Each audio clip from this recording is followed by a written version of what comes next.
आम खबर दें आपको, चेयरमैन पीटीआई की मुकदमात की तफसीलात के लिए दरख्वास्त पर समात अदालत ने रजिस्ट्रार का एतराज बरकरार रखकर दरख्वास्त खारिज कर दी। तफसीलात जान लेते हैं बोल के नुमाइंदे अब्दुल रहमान से। अब्दुल रहमान, आगाह कीजिए। जी बिल्कुल, लाहौर हाईकोर्ट के जस्टिस अली बाकर नकवी की सरबराही में 2 रुकनी बेंच ने पीटीआई सरबराह के खिलाफ दर्ज मुकदमात की तफसीलात और हरासा करने से रोकने की दरख्वास्त पर लाहौर हाईकोर्ट के रजिस्ट्रार ऑफिस का एतराज बरकरार रखते हुए दरख्वास्त खारिज कर दी है। अदालत ने रिमांड देते हुए कहा है कि पहले से दायर इसी नोयत की दरख्वास्त की मौजूदगी में दूसरी दरख्वास्त काबिल समात नहीं। मुकदमात की तफसीलात की फराहमी की पहली दरख्वास्त लार्जर बेंच के रूप में जेर समात है, लिहाजा इस दरख्वास्त की समात नहीं कर सकते।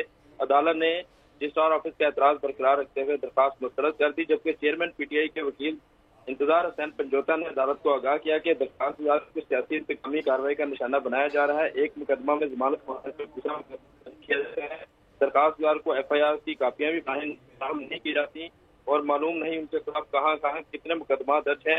एक ही नोयत के मामले पर मुतअद्दिद फॉरेंसिक कार्रवाई जारी है। आर्टिकल 10 के तहत शफाफ ट्रायल शहरी का बुनियादी हक है। शफाफ ट्रायल के लिए मुकदमा अब्दुल रहमान, बहुत शुक्रिया इन तफसीलात के लिए।